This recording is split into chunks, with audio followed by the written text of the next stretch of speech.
Asedana na adodan kwa kufuado ede amamekai wo se uguso ehwe Adom TV sadaso na Adom FM so asempa 94.7 FM ene ya affiliate stations ahoro akanyina Kokromoti power eye ne ede bremo abatuo imu ensem amoteye enne ye kyenkwabem enne ye wie na se ye wie a na ye hwe MPP amanyokuo no de no ye etumi de nsa kira baaye na nadode de ne de atudwa na asemba akwa wakansi sudua ene se Ghana fo ye nya awrehemu wonimu na wokoto aba no de ma no manu nti wo hanchemu aduonum yensa ene akire wanya no wo se wonni Ghana fo hwammo na wo ka ne se ye hwammodie no ebeba wa abra bo hye ya na ado hyeye wantumi ani so wantumi amanka momu ama Ghana nipa ye womu nyinada etimi gidi sa wo hwe animu se na ado bo hye no ni obi abeka ye one district one factory okan ye potemu ebeba sada so na constituencies ahoro sika wo so de bema $1 million ye so de bema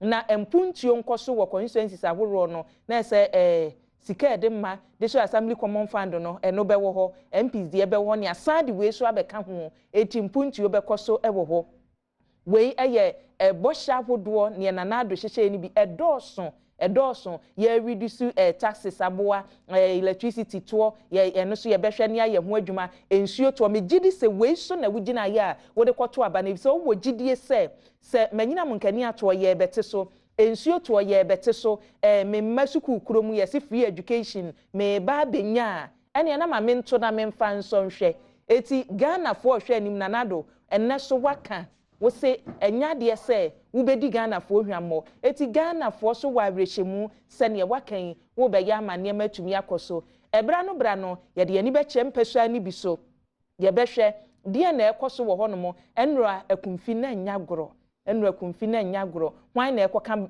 ya to aba na wie ye bobokora mo se ye ekokan ballot box se ye ekokan ballot papers wo ekokan de akere hwan kai ene ahye no ensem pii eno so mu ne ebomu ye de beba na me kai wo senim di kan edi twidwa me hye ase no ye maami otiko afisa jaba national women organizer de ma NPP amanyuku no e wo fi ase yensan enko wakenkan bible no tworo konkron no de akere eno na asem nkan ni twi mu wahu ayo abusuafo wakenkan firi adwom adioson enson ni yimu no edu emiensa Psalm 77 na wo de ba 13 no wo se ne awuye nyina o awrade eye konkron nyame bia ni honomu a wo so esewo brofo nam de betwi no enti we direct ene ye de ba no wo se woye nyame a woye ensenkyerani dunan no woye nyame a woye ensenkyerani wadua wutumi ewa aman nyina so wutumi mu ena woje won krofo etwa to no tumi mu ena aje won krofo ntini anopai we no ase ye nkenkan no sidie na ewo mu ya pese ode to awasem so me say nyame na aye Adom potokas miracle enti ye de na se kese sronko emanyame na se nyame dom wo saa e wo se won so odi odo ene enigye ene ahobrase ede bu oman no enti ye Ghana fo nyina omo to abama nana omo nyina omo anto ama no onya we na kire se dodo no na ato na kire se ebeka se obi ato ma wo ye da omo ase omo ye adwuma from the police stations executives omo nya executives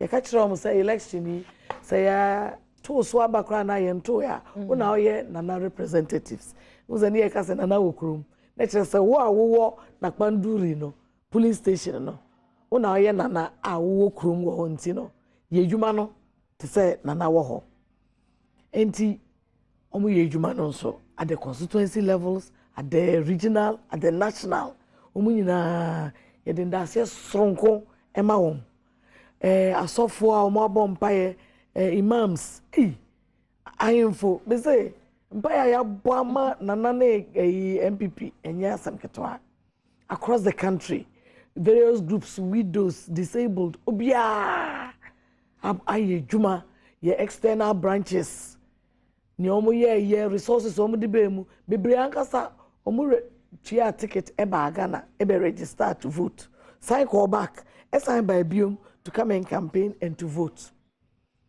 due to me who say all over Ghana enipa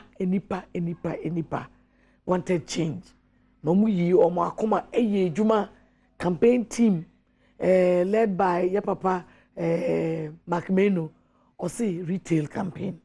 We must fight for every vote one on one.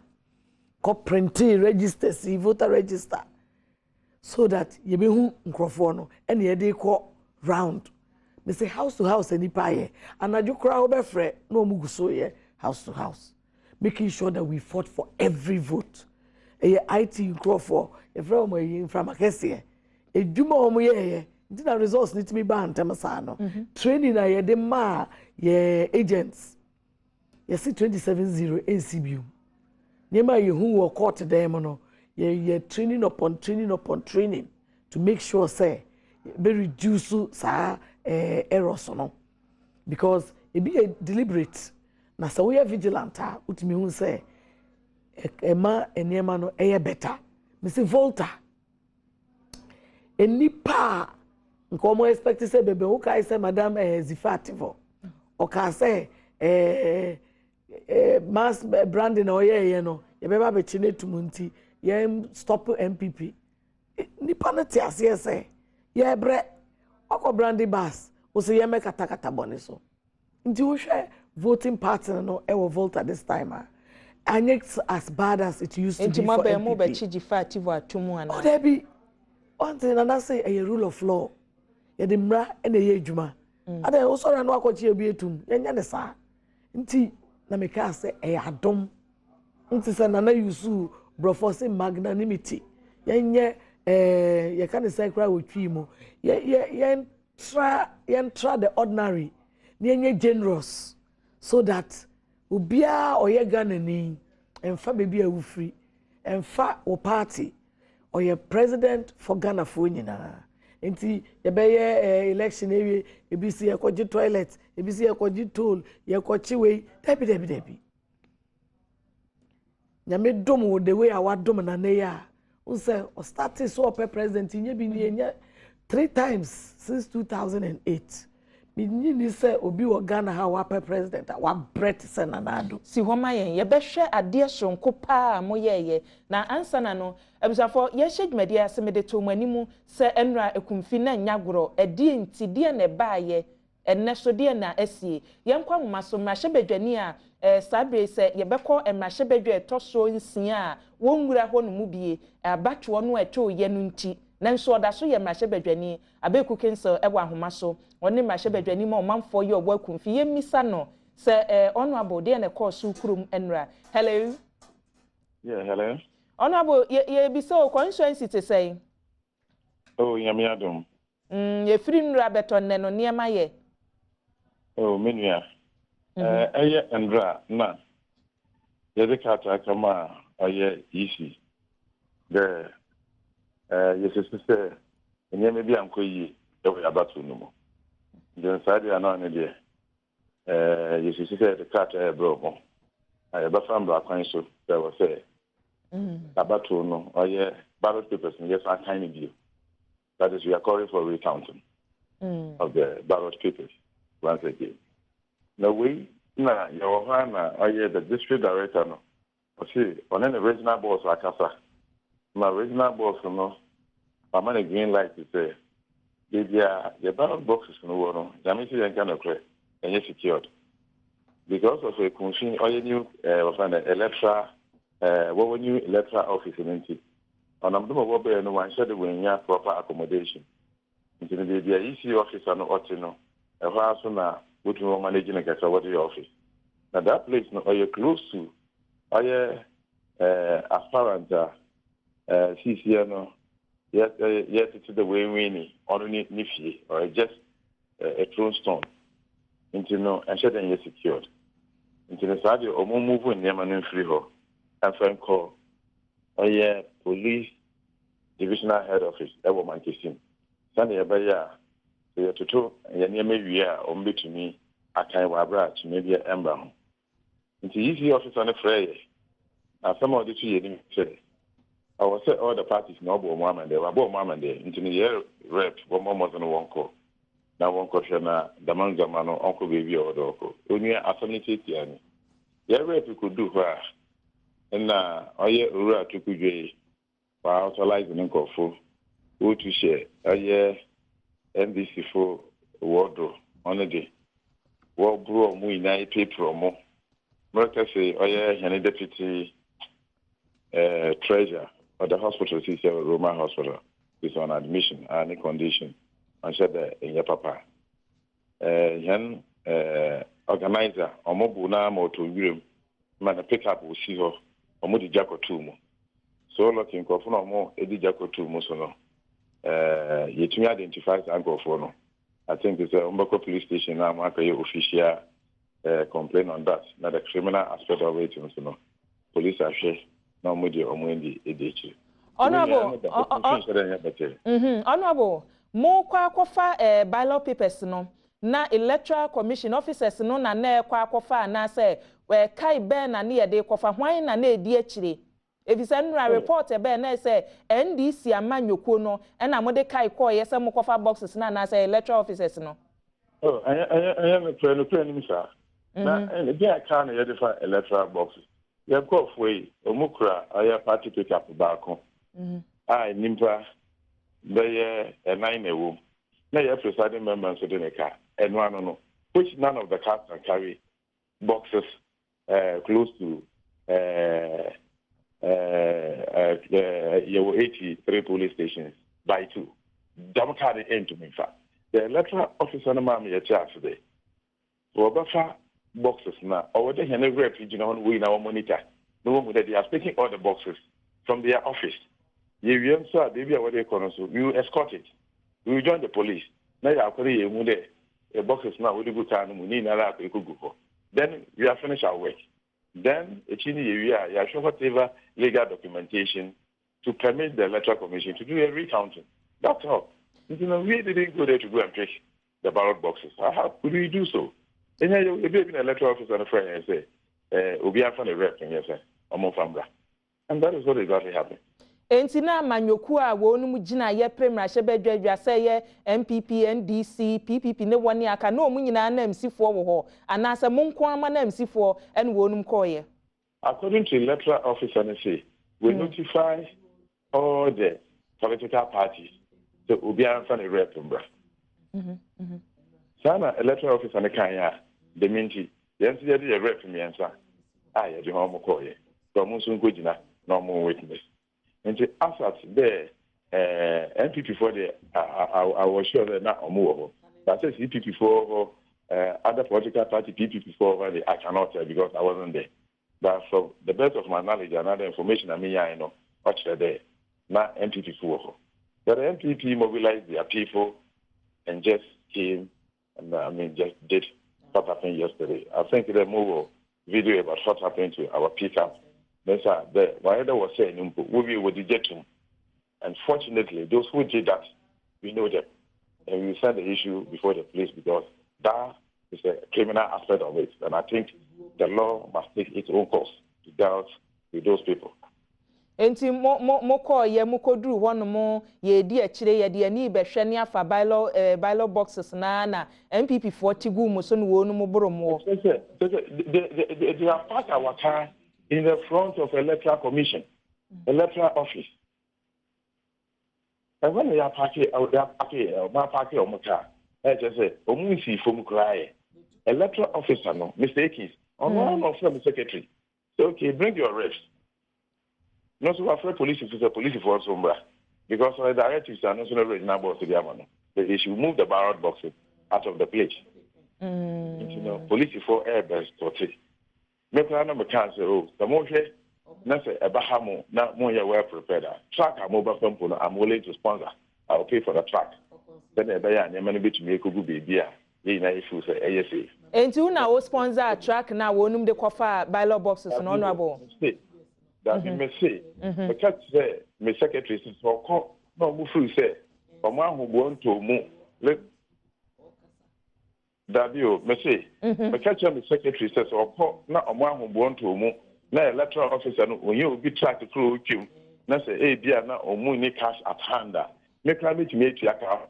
That is what I said. But after far, I know it's not Modibokodi. I don't know where they got it. And they even go some bus or whatever. But I say, next year, mass, or mobile CBC, or a media secondary school, or mobile CBC. I just say, no, I'm for the ballot boxes. No, Ako. Honorable, ye Jawa Mwako, baby, ana eguno na ben nipa, ususi se wedding kunim ni fie, and into yen free war. Just a few distance, and it wasn't secured. Entinanki yen free one yen fan he. Oh, Nanka electoral office, nearby district offices, they have regional offices, or the police can take custody of the electoral of the ballot boxes. So I was more in position that the electoral commission more in collaboration with the security agencies. No, so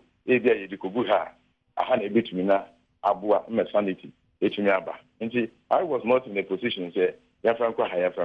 All what we want are regions who need to say the boxes are not secured in the place. The regional electoral officer came with a view that they should remove the boxes out of it actually to bring sanity to the issue. Na yen kan we ya na o call for recount na. Oh yeah, I was calling for recounting. Aha, ntina na pese firi okogu baby foforo no. Ye da si o honorable me emfa usia na ye nhye hwusefa. Ye sika no be ye nufanu ye bepe woni aka no so ne ye ne watwetwe nkomo ne ahwe asem no na ye si ye potin ye da se wajebre ne atwetwe nkomo wo Adom TV Adom FM asempa ene ya affiliate stations ahoro so ye da honorable. Abusan for penina ne twetwe nkomo no ne mrahye badwani a enne wode na adwuma ba wieye ewo akumfina nnura ne ekoso ewo akumfi esache ene wode bi ato yanimu no madi nkuni masan yeko baby we say BBC e was unya both sides of the story see my friend ba answer na abeto aso no nyabotre ma memfanto etiefo anim ni ahwefo anim se enne MPP ye pese wo kire ye nsem nti no ye wo hosinado ye wo fia sei woni e kasama MPP no no oka ho eti won so wo fie ha ene ma me oti kojaba so e wo fie ha na wadwenkyire bia pese ode badumade esu no akua boachi wa yi Adom on Facebook na Adom FM on Facebook so no ne o pese ode fa ho bia no Adom TV on Facebook betumi e dia fa ode ama akua boachi wa yi Adom so on Facebook de fa ho a making card ama to asoma wo se wanya information paper cho omokoto aba no honorable Crensel Olusuye no o concede ye e wo ho o concede wo ho yes o concede no yes na enwechi ena enra o kofa macho men say omonko fa ballot box no free baby a easy edigu ye no ono na de macho men so omonko yesa ena yen MPP for no say there be yakai wa wedding kuku ama wa concede other na was say okofa ballot box so they were even able to run away with one and what I'm told the other one got bent me did say where the abatu echi pa say ye ka say obi a concede defeater dia na oye apart from so de na no ka no ansa na ye ka say wa concede defeat ebi na President Mahama ye nre eno ano no enti hwan na ema with some information a wo ka kire ya no we ye women's organizer our constituency and e ka kire o say omutu wie ye no ono abogitun mu eno o se ekura waka so we nya anwe eti wo san per recount sa no so be court we need to me say obekwa akofa ballot boxes no ono oye mra shebenyini nti nye ono ena ebekwa akoye ne oye nra no mesre pass mo be frɛ utie ne o kan ye ni ye mitie was electoral officer no enu nti no se ye bebo moden ni apɛ electoral officer ni ahwɛ se ono ne ma ho kwai se wo no nkɔ fasa naka no no onsan nkɔ kan bi o mfa nkosi ba bi foforo if say ono ne side ene wo so side a wo dey bani isi no oni right se obema any candidate right se kwan se onkonkofa ballot box ye nya na ne be hu right kura wo nya ye nti e wo se e frɛ parliamentary candidate no ewo ekunfi for MPP any easy no near investigate asemi yie story near too one sided yentimi fa enye dwuma ono waka ne edema no aden no di matchofo course yenkofa ballot box. That is what triggered the problem. Ono nka say mu no say MPP fo NDC fo bi wan ka macho men. Macho men. Wo na wo ka macho men. Yes, this is the information from my women's organizer. Say omo de macho men any 2 vehicles and a koye so omo fa boxes no. Enti 2 and omutimi fa 1 koye honorable Crensel. Other one no and omo sheye wo honomo. Enti omunya pagya yempo. Yes, they were able to take na microphone say on also na sa na recount. Yenya ne sa. Who per recount e da na ye no. Ade na who concede ye. Enti mesre yemma mra enye dwuma. Ono ye parliamentarian, omo no mo hyehye mra. Eni say o initiate ne bi. Ebi edri me say Ghana is one community. You were one goal. We were one destiny. See Ebema Ghana, tumpum. You're working together. Uko initiative bibi, utubu abo bia. So no so be react. At least obeka say aje, mento mome, and no so be to be abo. Enti mento bo no kra to start with. Don't start a fight because nyo bia no be mene. Utubu abo bia. Why ye kra bo no betimi bounce back abebo. Yeah, but cause I say, Major Whips and Aquaba. And near mum to say, any Jangua, sir. Ghana for the in fact, me free fear me begging no pano pay. Quite who you now will be a general bussy. Sir, say, Obia, Ojidis Obian and any aje. Obia Niaje, apart from President Mahama, Obia Niaje. On a crown and Niaje, if said or said Ghana and Edim Kunim. Sanity, send you a sick can one. Now, and now you're sitting at your bay. Adia ba kwa me pesi hu a ne ne mdi kan bisa wo no se adia na course 2012 and adia na course this year e bi se ye hwem nkunimdi aba no ene se ne wo kan ye se ye toto niema wo ka se ye toto niema abroad dia niema na mototo ye nhye ye ben soronko na MPP ye de se nkunimdi ba ye ye maame to asome na eja ho simre first ye dinyame Paibody and Fanny Agro. And a second, commitment of the people, no. Young Crawford, no. They owned the campaign. Omo ankasa. Moya campaign no. If any whom you will then yet is a moka. Nanso no omo hwe. Sani NDC amanyo konum penim fosi ye won campaign so hwe ye a ya chichim. We nam region ha, we nam ha. Chief of staff see from or your campaign we a team we voter region we wo ha utim say nipa na mu omo ye adwuma no sabre no na ne etie ne samo headquarters mu an my press conference ba kono mato ba kwatu ana na mo hifa na de adwuma na mo ye na mo wo krom na ne ehumo na mo untimi hu because o mpese wo be hu ye campaign manager me ka kire wo say or the program ba say your friend no retail campaign we must fight for every vote a polling station. Enti young Crawford, whether elected or not elected, or print voter register no, with pictures colored, a black and white. You call house to house. Na me catch say, it will be na jobe fre, no more house to house no. Identifying. Omo ye MPP, omo ye MPP, omo matoda, omo montoda. Your MPP strong, your NDC strong, your NDC lean, MPP lean, when a CPP, when a new voter, when a floating voter, side jumano, ye wo fem pa. And na training I de buy for your agents, for your party activists, for your party executives, ye training strong, led by the acting general secretary. Yeah, all over Ghana, training. We had teams of people doing the training. Yeah, over and over for all the different categories. I work electoral processing. And a vigilance was key. Say 27-0 no, yeah, man in CBU. Enti, sa niyama no, yeah, the chair young Crawford and one more of them. Who's the team? Mama Becky was one strong team. Ghana ha all round. Juma Soronko. Dr. Baumiayo was another team.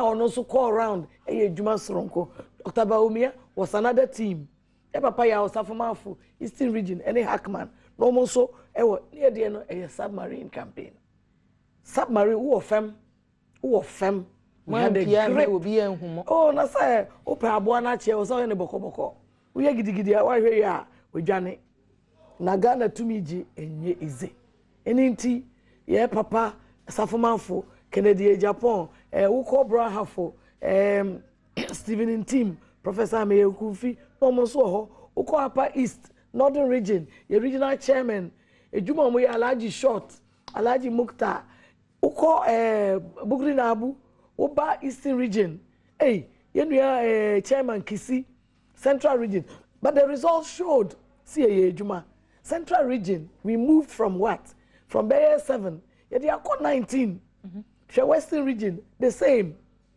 you move from 8 echo say 18 or 19 you move across the country Greater Accra yen Northern region there hon na ye be kan say won chifri honum bi you see ye a free chairman of free mo sa atrenche mo see ye no Upper East chairman of free mo sembebre ba ho ene mo former chairman chamana foko ye onu so free hono mo a ye se ye yinwasi nchen eti ne na nka ni pe hwe ne se Northern region bibi be ha mo nanso sa wo hwe results e ba ye no a obi ti say ambusdary babak Cabo Anthony Cabo so ba mu 6 ni bia ba na voice no so asan akosoro ne was 0 eti den e course wo ho ejuma soronko ayaye na Odo Ghana for Nyamaye, the people of Ghana wanted change.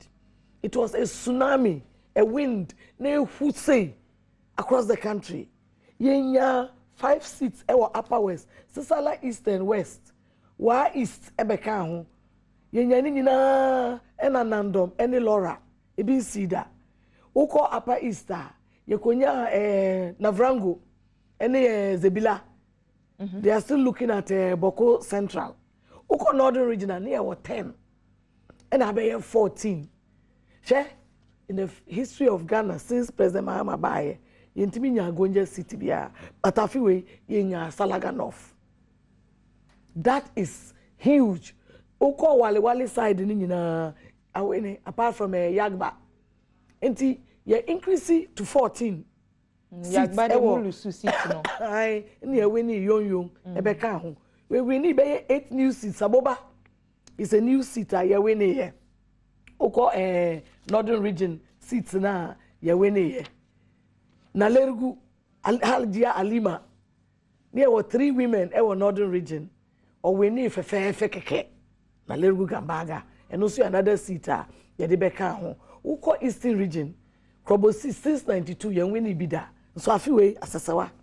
Ya win ni nyina no gidi se adwumaden no a na nya adwumaden a ye de ai fasi wo hoping anya boshe bebrebe a mode ba ye no na amanfo se so me dohwe ye nsonhwe se ye nyina mkani ato mbetumi ate so ensuo to mbetumi ate so taxes sesei omanfo ekra ne mafira me no ne ba su omusu ene ye de ba taxes ni nti ye ntumi woni ye de kai ba wontumi mfamma eno so mo se mo ba ye ho adwuma one district one factory boshe kese boshe chenchiri nchipa enu nti na Ghana for tomamu yo mi da se minchia omomo hweyen na fe memfa abasobo kese pa ma the current executive of MPP in fact omo yadwuma and their name will be in the history books senior yana ebiano a o na damboche say damboche anya colleagues aka ho so enti omaya de ye bom nyina baso we organizer the acting general secretary Samia Ukumu say all of them the acting chairman all of them na mo so nam che na mbobuga so almost my idea ko ya kwa ye for wadwuma no etitaba wo ka say ni ye hu no ye comfortable betimi ye program ha na dwo betimi ye radio program na dwo me point 10 na masive me con off ade be cha no panamo ne aye adwuma na dwo na masim ade be cha no panamo nti obi te wonka anopa wo radio so obega so tin gran so ye chin pa ye adwuma pa na ye fra bera so ye adwuma anya bo hyew amanfo hu say papa ye su anyi no tika mu just 24/7 na obedu baby kwa nya no obubum na koba obitima that 3 a.m. by 6 obedu kwa no address it up why ready obeko that should tell you say MPP yana so apart from that you know asama ni e kache Ghana for no eno na Ghana for ehwehwe wo enye se boshe keke wo nipa bebre awie school atifie ye nya dwuma nye omo ano mu wadwuma mu ya pam omo amoma kwakotena fie etu fi se ya ye factory bi wo baabi na obi awie school ni ye no administrative manager na wanya ne ka kitua bi dam se manager no wokoba wode na busuafo mo ani nye omo ani beje ni ehwehwe wasase so ado no se nyankopɔ be ma de pachew na wonsa be kɔ wa no ni aka nyina na ye secondary because so wonsa nkɔ wa no a wo he jaza wuntimi nya hwe biem enti amanfo ehwehwe adwuma na wohwe ɔhaw pa abaga na foso ahokyere abaga na foso under President Mahama na emu oyram hwe 2008 wohwe se na Ghana esete that time emma ye boa mano ni emo muska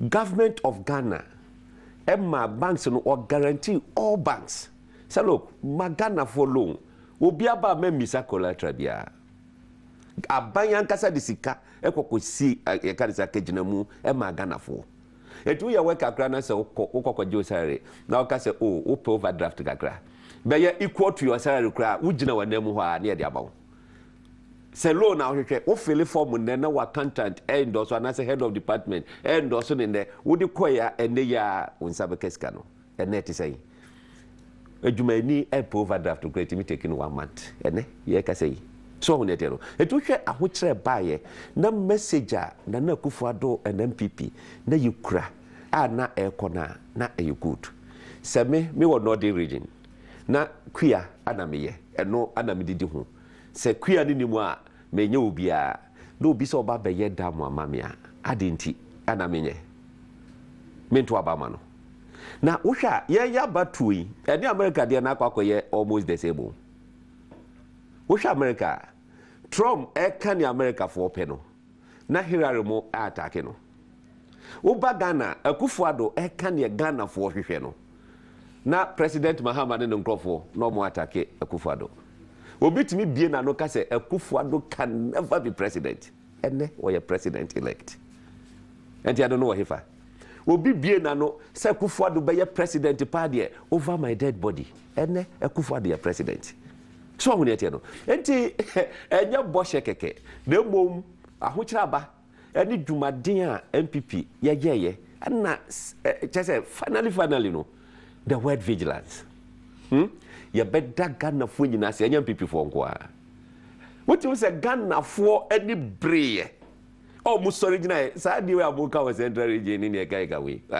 ebia apart from say MPP executive because dabi ye mprima ebia wiemu ma no I can tell you say ordinary people of the place ebia kokohwe wo mo action wo mo reaction ni e kakika ho a it to tell you say Ghana fo anya bre for change enti ya beda Ghana mamu ni nyina ase media for mayade nyama no bebro ho no mo a motimi bapa motimi expose kakra from both sides ema chese Ghana fo ni da ho eni de kakika ho enti sa campaign we any elections ya ekoye nyankopɔ antom me women's organizer no organize prayer meetings ashase na yemu be ntenase so ho ne tie no na ya hu se nyankopɔ nsabam nyankopɔ tie ama ayadwuma aniti na Akufo-Addo bie na no ka se the battle is the Lord ya kan sa wo be ka se ya kan keko na gidie mu no woye Kristoni o woye kremoni o woye busunsumni o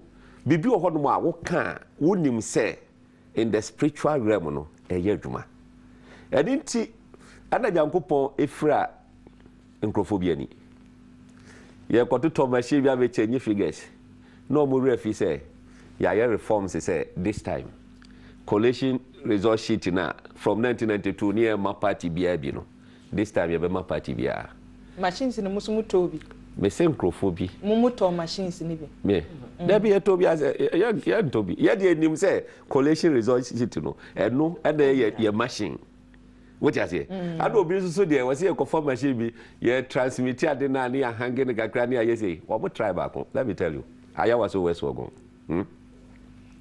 your hodo mo ade go skills so ne hu ya ne sa de na jamu na figures ni nyina asesa na MPP dia wene no boom boom no dia akɔhyehyɛ baby ni atiti bi so ya say hey aye ne woni be be free laboni da bi si laboni wo pa me bakwa kwakire mo na nkrofo bi chi ho ya say STCO say STPO say dia so mo dia no na mo no mo ti mo headquarters na mo anya hwe na mu say bibi hangi wiem mo so mo to machines ni bi amode ya dia ne say ye laptop ya de be ya be compilation na say collation ya hyehyɛ ya ye software a betima ma percentage ni ne keka ho nyina eno pen na ne abra ne yebo think she's no look edra nwumre me call voter agent me to ma ba otema me wie ya na me call voter agent me amua county no to me o pando na fresh point awo pando toko ehodom no de ya na eho hye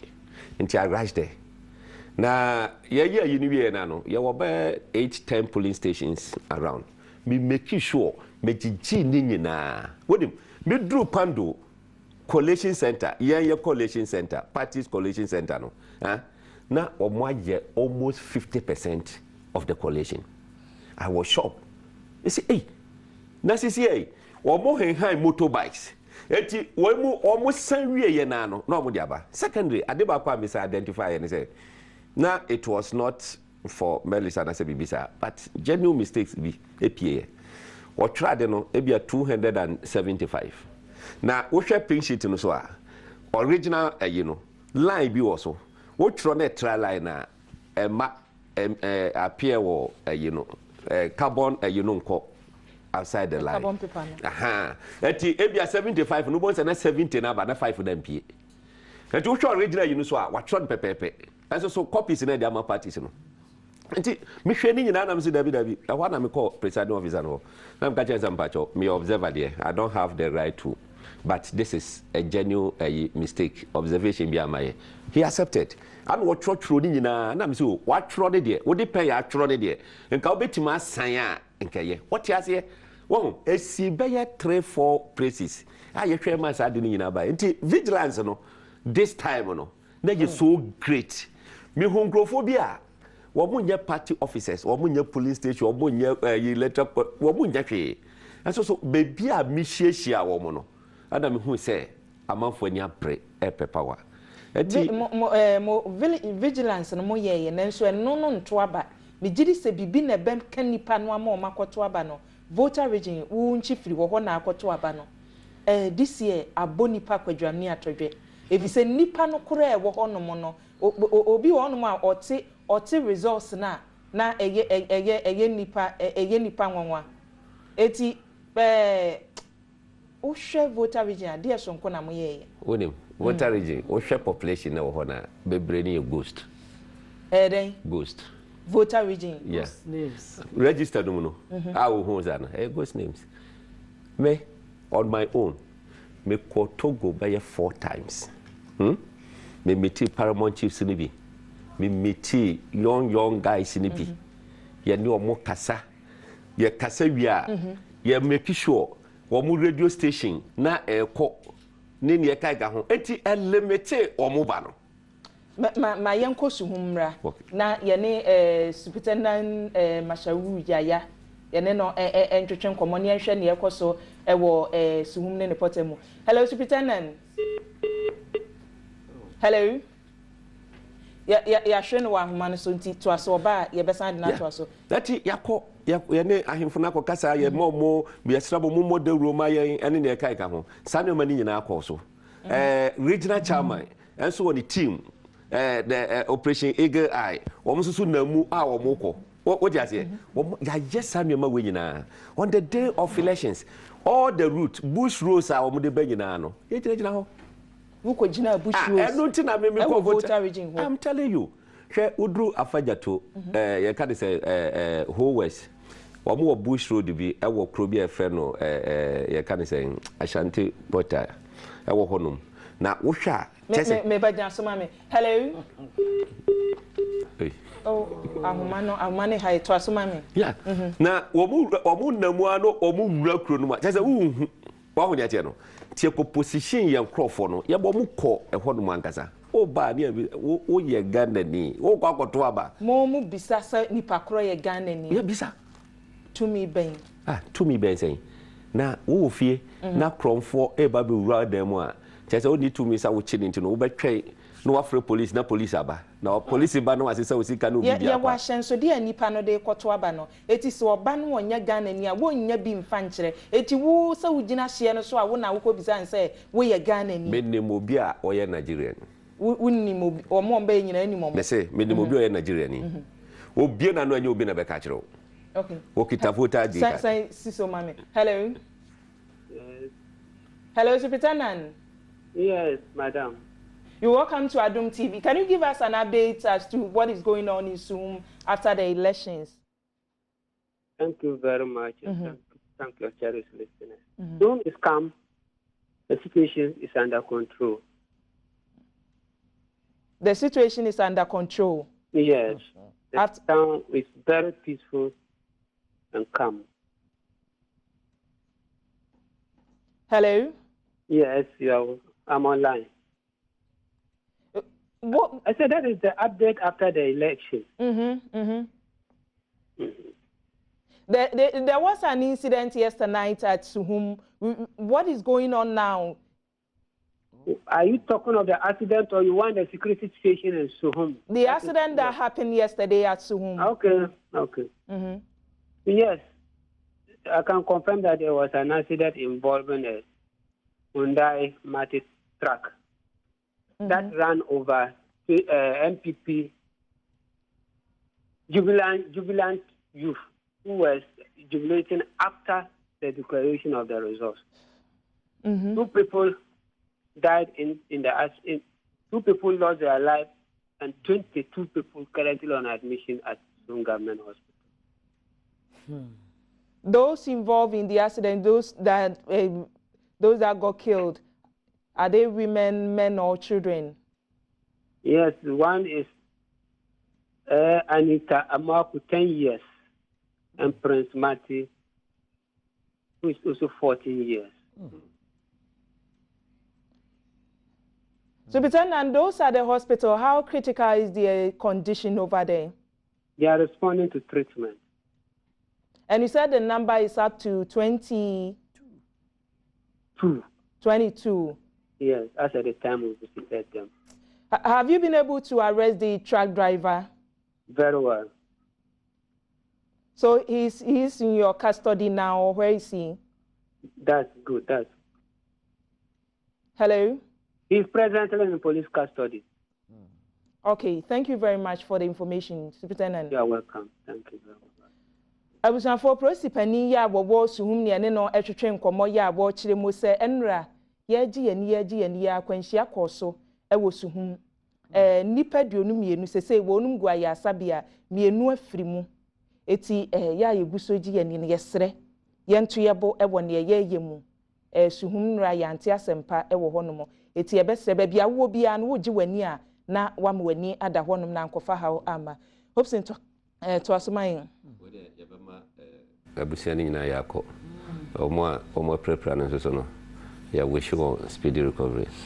I think say ya be kwakwa sra omo na ohwe omo efiri mu ekura na nkwala o enije mro so omo ni age omo ba be ko free omo be ko school free enije na obi di na asan ba be sane omo ni nyina mu no ya nim say nyankopon be hye abusiani din ti mo ba koso na chita phone mo ni o makasa fa kwan o mo fa so ebon agi o mani ya nhwe ebia na yenim ne ekokosi ye de ba I don't think say no mugina kwan mu ebia na o mo ye ebia na ka no So maybe say driver no or share and say accident. Utia or say accident or start crying or say it's an accident.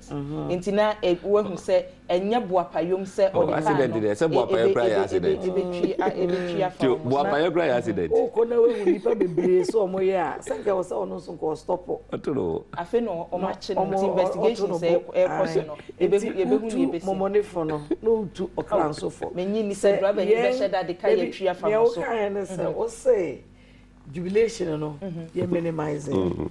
Opponents no so omo eluso no omo so omo minimize. Only make sure. It will say opponent na de car be ba be tria fa mu. Baby, na esinti na make say both sides. Ye nyina ye hwe ye hu ye. We are a community of Ghanaians. Eninti make I say 2012 ye lusu ye the jama beba besu pona no so ye MPP ye be huru saa untimi mpue na the coffin na the MPP nema na dragon ye huru nipa landlords bi kra pama tenants a omo ye MPP efri wo mfie e be sre se saa nema no mensi afiwe mensi ehunya enyina ye ebusua minim MPP fo bebre te se me President Joma mo ye minua nti mi kwa ko huru na de na menye free mu ukopam na free ni fie adan ehu hia ukoje toilet bi e be si foforo so betimi aba be ye collector e wo ho ti mesre jubilation dey you can't stop people because ya no munsu atwen ope ache nti nipa no will be happy and this fokra are happy say aba because we all go to the same market yedum kane ya yedum obi na meba mama ji ni nsuo biom me fie na nsuo ne ma obi e wo fie ho bia no ono so ni nsuo ma o ye ndi se 2017 say ya na amanfo be ka che mo na na ji ni nsuo enti e ma ne sa nyame nti yes water for all na ne me pese me kan say yina ye ye busua ti mesre obi jubilate a o ye driver tobo se wo so o yira ho a menko kan tokwa na jubilation no eni say odi ko kantokwa odi ko huru obi after a while we ne nipa no so elusu odi ya o se we elusu yenya nema differently afi yo yen na landlord so men ko pam obi so ye NDC ni nti wo ye MPP ni ana shopkeeper no bi meda wo shopping sa nema no ehun hia yi enoti kwe sa bo hye a mo hye ye no edoso kwa be so na mo befa na mode Ghana afamu Ghana ehu sa ese monkasa ye nyina mu so na asem bi wo no mo kasa ama mpani dwondwa mani ma se akadompe en wo no agebo sia enti mo ba no ba ka kire ye nse ye ba ye na sika bia ni ho na akadompe nti sika ni ho e de be ye adwuma no eti bo hye no hye mu no ti entumi anya na ejina we so ana akwa be so na mbefa no ma ye adwuma no medase ansa na meko mepese meda ye Volta region chairman ne executives ne Volta fo nyina ase ejuma pa o mo boye ne ejuma dia o mo ye ni nyina ka ho na vote no entimi increase the way ananka some so e almost stronghold me see e call Volta na obi okuta plate na chese no odidi na spoon ewo ho no ba kwan ne okuta plate ne still no oyese opese esesem mami bi no odware utimi hu odentama abonimu nsuo da so wone ho no obegina kwan no eninti Volta region vitamewu ne obi ewo ho yami hira mo abo adwuma papa Greater Accra seats no increase uko hu adwuma yenkrofo aye across Greater Accra enya asam ketwa nti omu team ashiteni ni team ne omu nyina so ye bom abaso me se uko bra hafo eno so sa ye increase votes no na me de power East region ne akwetia oba antiama say yes onko school eno ye hairdresser unya nipa uko bra hafo Collins Dauda ho ni nua no nyame akasa na aba timi bebue na no radio so say we kum nipa obi anya ne se wan lusuana kona kohwe kona kohwe esutifi ensama akoso across the country every region mabo a regions ni nyina Yamishra, all of them. Na memra baby a okaye no. Asem papa ayate no. Niena nyame e kasa say Ghana ye a blessed country. Cross ronko. Ye will resources, ye will sika ye will bibia. Na leadership no na priorities near wrong. Enti we was say people's government. Bottom up approach. Tina nanado ka say every constituency instead of say it is Quebec ko sada na confirm ni nyina adwane akobokina no. Ye disika no ebe ma constituencies no $1 million. Ewo ye budget mu ye betimi aye. Ghana, it is America. We have a big dream, but we are smaller. We don't read budget to be. Baby, me just say previous budget. Sika ewo ho Emma every government eba. For first quarter no near ho. Yes. Say any revenues. Any sika. Nti na mo de be yes. You person wo de be ye no. Una be prioritize. So wo person wo di sika no kotua Wyoming, ana kotua Amari, ana ka power. Wo person wo di kore kebab. Instead say wo de be akoma constituencies no. Na na do see be ma every constituency $1 million. Na constituency for na ne betra say I decide in your de be ye. Wo ka say ontimi nya. Better say wo ni didie wo Ghana mu because ye DNA say we are small but great. Intina ye the black star of Africa. Intina ye the beacon of democracy. Intina ye ancestors omoko ema broni jani mpaboa. Enti ye dimi ye kase ye be ya o se ade yo ye and o say one district one factory.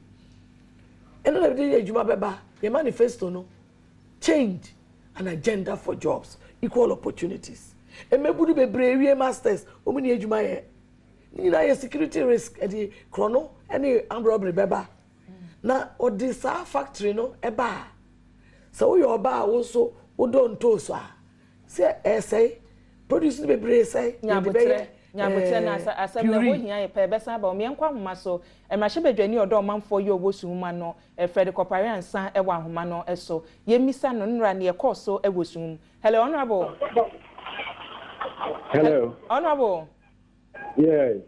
Yanya ne ntia senra abrawusem bi koso e wo constituency wo abra na mwachitafo ni bi gi wani ya ni prosipani akasa ma ndi nchiremu bi atu yanimu ye bisade na koso no rapport Yo me da subaba ocha atifo nyina dedika yam se dia me ba be ka che obia so far no ya fishe me fishe na me ni hobi and I fake na madru krone so ayo cross abusafo ne omafo nyina te ho ameka kuti amane na nkata ya mate iti ameka watu ne dia atichafa mframa ma abofo bia bebo amane ne na ya mo kyerɛ ne sɛ enra na jobra declaration eba wie ne na ya tie hubu mountain so obia ejina ni bi ko shuma na across no more or less like a suburb of Sohum Township na nkata Sohum pa the man for no Montes or Germany, and I'm the car Kitaba Emma and slow down. And as a care track, my going far, Kakitana was slow down or our level. I know Chifa Nipana, a Germany no ill. Say I can say Nipa 35, the Oma preferred horses are Mexican or aircraft. You need to can be 9, you mean Anya, and so form to the Yamo, and a Muki, they died on the spot. I've been maybe do Kumuha. Never be tears in the movie and if you have a hospital also now, and that's a many share or more at time. Wo information we nya ye ne chese anhwe ye betwitwa nipa ni bi na chese accident ni serious pa na su prosper chese o mo conditions na ye bo ho no mo. The battle over there. Wo information we nya ne chese e betwitwa nipa ni bi na chese accident ni mu eden pa. Sana and if we have said that make me am the medical condition if I'm a prepare no. Honorable ne wo kan dia na say truck driver no kia no dia mo sheda no sign car ketwa no na odi betwi fa nipa no so. On tia say because direction na all no na nye insane emu. Na waka say bia ofeli great and do to me when it was obvious that the whole Kameka earlier no obeka ye domo business so we are so that you say you according to them, you Ghanaian. I'm a much see now to see Mekano as a I don't see free card with Ghanaian. I'm a man for no. At once to call you fear Cocatia and a bush of one. There's a say, while a man for now, Baba Shifino and Sana, Omoko here not in the local police station. It's so bizarre. I won't chat any answer. Honorable, you already drew a hospital one of Naya Shani, Yam Fonsia, Nadu one, I'm afraid of Jonas opposite a catastrophe. It's a near walking now where the candy to just say near what's ye, it's a Yentium ye, said Robin, no share that say, or best sign home, nor the Aputia for Nipanson will be was signed to Nikai. A yara husem. No, to us my. Yeah, a yara husem pa. And this will be feeling quite because of elections. Nyame ema omo baby pa enda. Na on paper omo awofo so omo eninsu. Na na make one district one factory no. You different funds, contingency funds and what have you. And now you can prioritize. Na wait me make sure say near ebeboa nipa no. Who say it is about the sovereign will of the people. Can afford bread. Obi o kodo tomatoes na pro obi o ye palm oil e bitimi dia yesamina share nuts e bitimi dia yesamina e bitimi dia ye cream o hwe pineapple crobo side mangoes ni nyina ye pro untimi mpa ma out enti sa niema no e bitimi dia ye juice e ye doable. It is the spirit of believing in Ghana. It is the Ghanaian dream. Say obia ya wo no a o ye Ghana ni won so benya wo chefa. That is what Nanado is talking about. So the best spread it. Share district ni bi ubitimi 4 factories.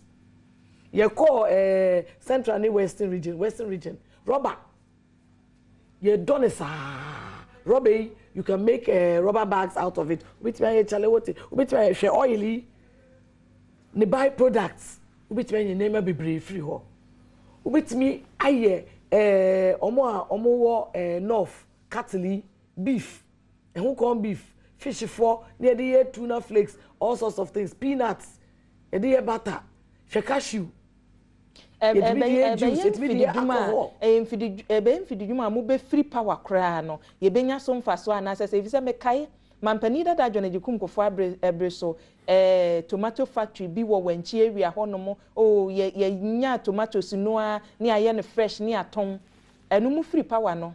Sa tomato factory no yente ho hwe ye hu ni akosie eti ye be ye ne se ya brishi ye be ne nketenkete na fe ye de ya adwuma be firi woni ye ho hwe nyeye enu bi na mo be ye na se de factory a Gagensburg economy no was a Ghana ye largely agrarian ye do but na machines are ye de be add value no ya fa meka ho up to date nipa kakra mekai se na ye nua ban ma hackman no ye socks. Oh, enti sa apia minka omoye samena sa niema no privatization no eno na beboa ye enti ene aye hu se ebinum aye bia mana ye nkane na Japan Chinese omo niema kra ye mpeto but omo etimi a di value a ene obi akọ China ekofa niema ba eno na Nanado kase ye be ye Calipo Ghana no ye nko kase commander na anti say di fufra mo dia ba Calipo Ghana. Yes, sugar cray ni ho no. Undua sugar wo se wa yi wakofa obi sugar begu ho. Uwie ya 2 days na we close factory. Debi and a plan na ye dey ba no. Eni partner ho adwen wo. Ye unim say ye wo mema ne ma omo ye di akotene e wo development mo. Kufu omre so you saw the change. Pro-poor policies e ba ye. Ye no more we look at the people. Near designing programs to meet the needs of the people. And yes, you yes, vote on your pay because what did you vote? Now, but say Nipano, or when young sacre, you free. Then young Peresa, and inti, a Juma over 200 graduates, Omunya Jumanya, and the chronobeba. Teachers are only we are only to mean post to them. It was here by mom, baby share. Omodi Fidie, a Juma. Barbers, hairdressers, send depending na ukoye barber no na unya kakra ukodon tosa ubenya factory ebefa obabi ewo ho a onye adwuma nye ono so ko factory obenya one village one dam ade a mempɛ ani kaya ye human donkeys obepesa obabeso anema akowu nti one village one dam no and also ebema villages no asesa including the factories ye ka no na nipa no instead so obeba ha na Accra ye congested ni kromu na Kpanduri ana abole sejua ho ha obeba ha be de ebruche sa na tie kro bi ketwa bi a obekọ omo obibie nti ye maland ni nye choked ana New York nye choked because uko the smallest village e Germany omo factory oboye small parts nti say water project bi a omo ya obi ho obeye one small part obi so aye one small part ana yenko Tamale Central na yenhwe ne ekoso wo ho abusafo enti ya yenya ne se Tamale Central anhwe ya court ba ede na ekoso Dr. Inya se ne gina edema MPP amanyuko no ewo constituency wono Doctor, you welcome to Adom TV, Adom FM and Asempa FM. Good morning and good morning to the viewers. Doc, we had an information that you are ready to go to court over the results in Tamale Central.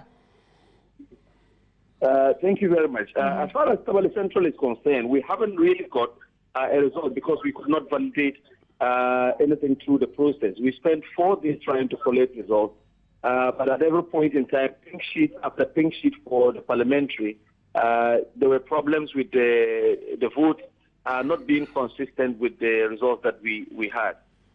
Pink sheets were later changed even at the collation center, which is against the regulation and the CI 94. In addition to that, we still have 12 instances of overvoting at 12 polling stations, none of which have been recounted yet. We also discovered during the collation that there were 2 unknown polling stations that the returning officer and presiding officers had used to collate results and allocate votes for Nanabe and myself, with huge numbers being given to the NDC, in excess of 400 votes for per polling station, and then Nanado being given 59 and myself being given something like 40 votes at both polling stations. And I think that, the process in Tamale Central has been a sham, to be honest. I mean, I think that what every Ghanaian sought to do was to turn up and vote. And as we have seen, it's reflected already in the election of Nana Danko Akufo-Addo, the President of the Republic of Ghana. And as far as I'm concerned, Tamale Central also opted for a change to the status quo, to change Honorable Yunus of Stini and have Ibrahim Anyas as the Member of Parliament for Tamale Central. Our results that we have collated without the inconsistencies and the disputed aspects of the vote point to a win for myself as the Member of Parliament elect. The EC have not been able to declare the result because 12 instances of voting, 2 unknown polling stations which we have refused to be part of the tally, 2 ballot boxes being destroyed to conceal the evidence of overvotes. We have no further recourse to even validate or verify the overvote that occurred at those polling stations. And so we are still where we are. Tamale Central hasn't, as you saw on the national tally, Central is still in dispute. And I believe that the Electoral Commission is not in a position to be able to declare a winner of this election. So I'm not struggling to be declared a winner. I believe that I've won the election, but I would want due process to take place. And in the first instance, for anyone to call me a member of parliament, I would want to have that on merit rather than someone sat somewhere believing that we use some unorthodox means to get elected as a member of parliament. So, Doc, when are you going to court? At the present time where we cannot subvert the process is still on. We still stand on the very first issue that we have with the Electoral Commission and the returning officer is that we have to have a recount of the disputed ballot boxes. It's very legal to do that. The CI points to a recount in the case of a dispute that is not resolved at the polling station. So the process began at the polling station, and he called for those boxes to be brought to the collation center for a recount. Because the NDC had been trying to intimidate and send in macho men into the collation center and trying to intimidate them and making all sorts of allegations and wild allegations, they were afraid to follow the due process. So not a single recount of the 12 has been accepted yet. At this point, they have added the unknown polling stations to the result tally, and we have said that invalidates the entire result. The whole point of collation is to collate valid results, not just any result, but valid results. And Tamale Central has not been in a position to be able to do that. And so we cannot declare the results for Tamale Central. And the Electoral Commission is quite aware of this. So if you are going to court, you are going for a recount? If we're going to court, we're going to court to seek the court to force or compel the Electoral Commission to follow what the law suggests. We are entitled to have a recount at the collation center. The CI is very clear. CI 94 is very clear on this matter. We're trying to get the courts to compel them to do so. Now, that does not solve all the problem. Even in the event that the court grants what we're asking, number one, a polling station called Manhalia, the Electoral Commission have caused the destruction of the ballot boxes to conceal the evidence of the overvote. So what further recourse do we have to validate that result? It simply means that at the end of the day, what is going to end up happening is the results for Tamale Central has got to be quashed. And so every vote can occur so that we know what is going on. And I think that that would be the fairest thing to do under the circumstance, that the people of Tamale Central have got to be given a fair opportunity to come out and re-vote so we see who has won the election. Because the irregularities are just astounding. You will not believe that Tamale Central is part of the 275 constituencies in this country. What has happened and what we have witnessed, but for the vigilance of the parliamentary candidate and the committed agents that we had, what we are witnessing in terms of what we've been able to uncover. In fact, you would have seen something that has never happened in the history of Ghanaian elections since 1992. Honorable Inu Sofusini has run a campaign that has been very violent. He's run a campaign that has been very divisive. The people of Tamale Central have moved on from that, and they wanted to demonstrate to him clearly that the status quo can no longer prevail. They have a belief in a person who is going to bring them development, someone who is pro-business, someone who is very democratic and pro-democratic, and so will make sure that everyone is taken care of. And I believe that that is what he was afraid of. Currently, as we were trying to finish the business at the collation center, he drove away because he now knows that the status quo can no longer prevail. He drove away. If he was interested in contesting the result, he would have stayed. But he left the collation center, believing that he has other issues to attend to somewhere in Accra, because he knows what awaits him because of the business that he has been involved in. So I believe that as far as I am concerned, the election in Tamale Central has not happened in the way that anyone in Ghana would wish to happen.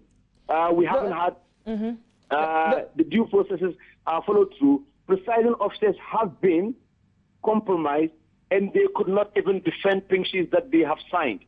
Dog, how's the situation in how is the situation in Tamale Central and the security situation? The security situation, there is any difficulties with security, even at the collation center.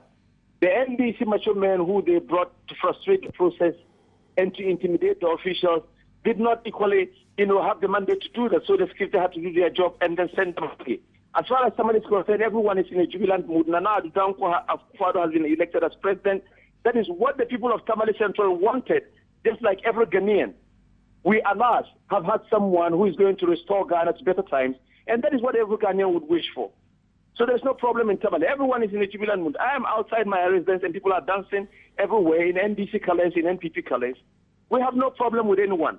What the people of Tamale Central are anxious about is the Electoral Commission to follow through the due process and declare valid results that point to a win for Ibrahim Anyas as the Member of Parliament for Tamale Central. And that is what they are awaiting, nothing else. There's no security threat or anything, and no one is intimidating anyone here. Doc, thank you very much for your time, and we wish you all the best. You. Thank you very much. MPP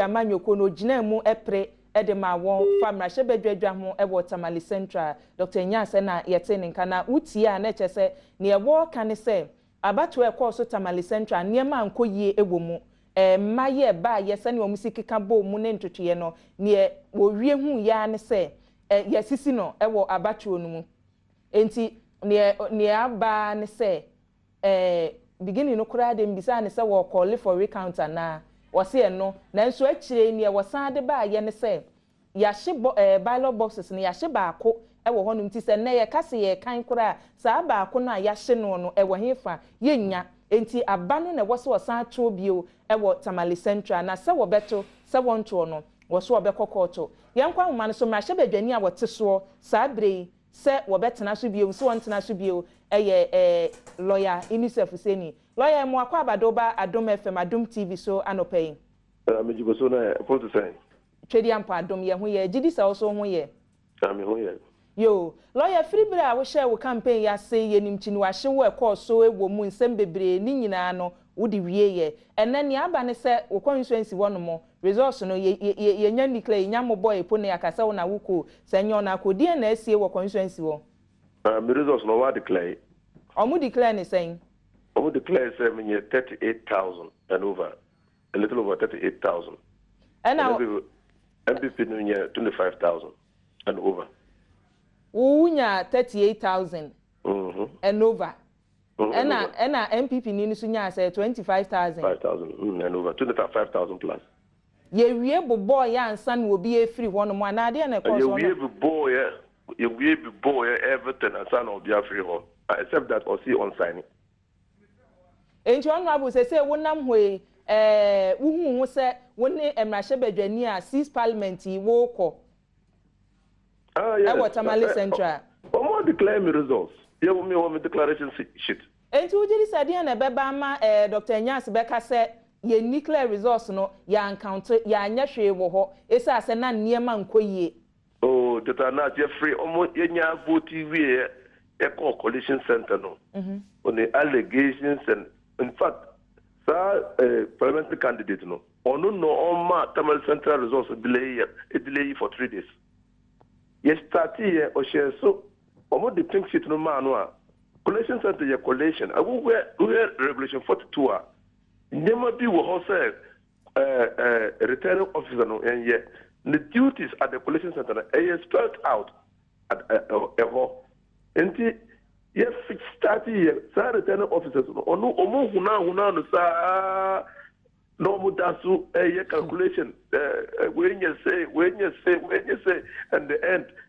bako vote bako aka ho vote bako ashote and then we'll use 30 minutes and 40 minutes on one thing sheet it in a chair na okay we no omo you say that thing sheets no nyina any declarations no say declarations no polling station no declare results in the polling station bia omo declare results na collation center no returning officer no or collate declare results at the polling station na juma no so collective we are not declare the one the highest the polling station no who agent and the call for recount the Omoro County no agent I call for a second recount so a presiding officer no over rejected now or rejected polling agent no polling agent will indicate what form so say recount or call for a second recount no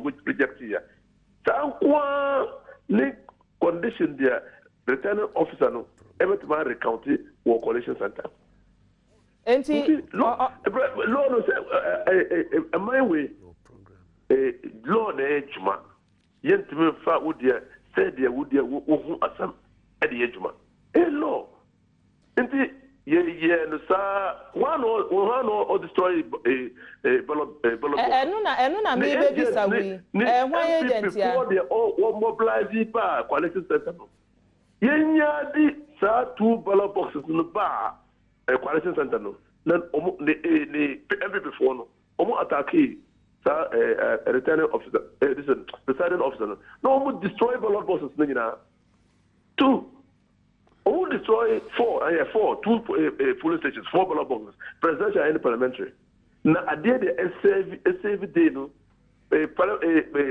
presiding officer no or the return forms no sheets no notice of results no e dey go in the back e che ne chiri enti omo destroy no asa abuniye then he entered the office complaining then they asked him say return sheets no say trust because there's no problem a coalition are a coalition of results now what is inside the say equality resource now what tabulate irregularities in coalition center na wo be irregularities na sem court because A coalition center, and yet arbitral center.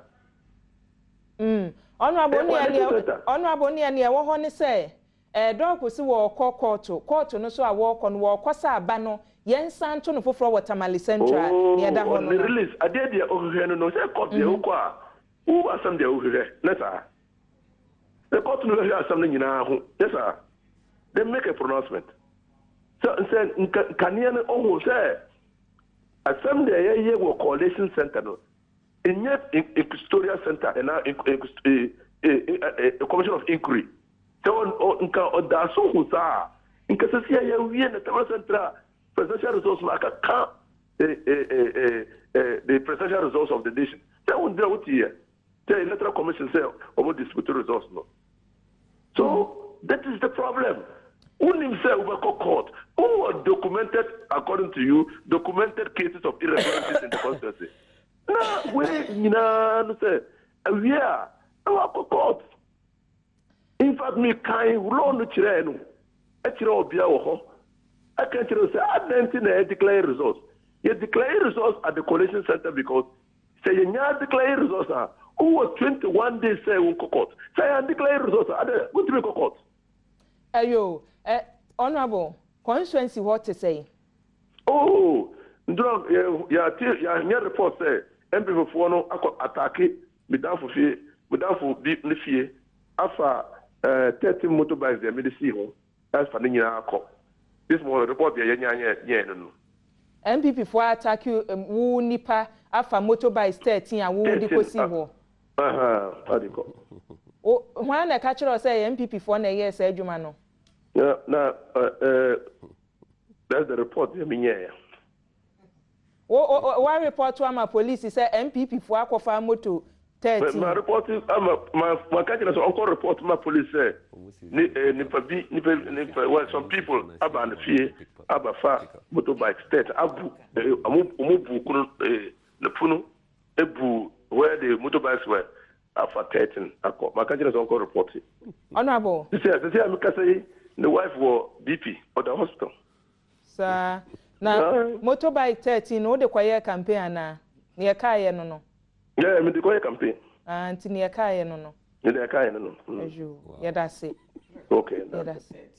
I was now for and my shebe dwani o Watermali Central Alhaji Inusa Fuseni lawyer sanka ho ene ete ne nka no campaign no ya yesremo ne aka no emu bi wa hanti mu ye na surplus ka monfamra ebi aka just brief ya wo kan say omako sisa motorbike say MPP for ya de kwan what's the report onya no mu hia motorbike MPP for mu hia motorbike MP or no any pickup NDC 4 CZ to 2 ties NDC 4 Shatawali okufa Shatawali kokutua 700 we see MPP no me chese onu awo enye se bi NDC 4 ba attack yin o wonu ani nkrofo NDC 4 no CZ in the pickup to 2 ties so mo fa man ne fa man china eje car no motorbike de kwa yin na so motima je pickup a motorbike na NDC 4 no mtimi kwatisa etima no fa ma me hye yin wose what report say ya nkrofo eno na enye no credit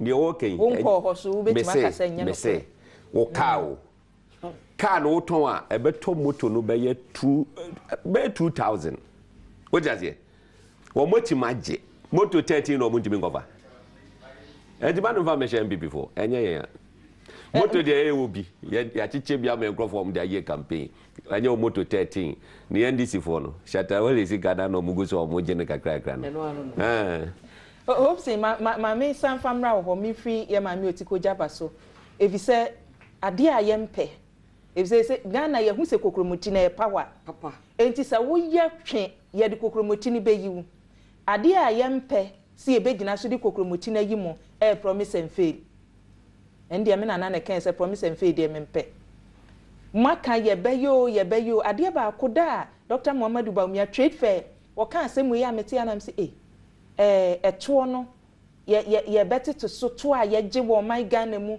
anam say ye mpuntudwuma ye de to ye gye to ne ye de ye enti mo kan to asa ye nye to mo be da be ye mpuntudwuma yo we that say me chair Dr. Brew of airport clinic Tobo mamemfa penina wo hwe abacho so ewo tamani. Okay. Isa Andani na yemfi wo mra. Hello. Eja yamo akwa abado ba Adom FM Adom TV so anopayin. Can we speak up in English? Okay, Mr. Andani, we've had an information that there's been some disagreement in Tamale Central constituency concerning the results. Well, what I can say is that the results have been declared. The results has been declared. And all parties have signed the results. So, to the best of knowledge, I would say there is no disagreement. In the constituency? Yes. But I learned the MPP candidate called for a recount. Yes. And he didn't sign also. He signed. He signed. The parliamentary result is signed. By the parliamentary candidate? Yeah, his agent. His agent? Yes. The candidate said he didn't sign. Did he call for a recount? He asked for, he mentioned there were some areas he suspected and he wanted a recount. But grant a recount if it is of the polling station. But from this represented. Hello. So we open the boxes to recount.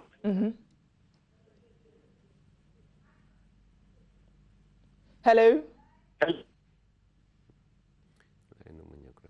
Abusafo ahoma no enni moayen. Hello. Hello.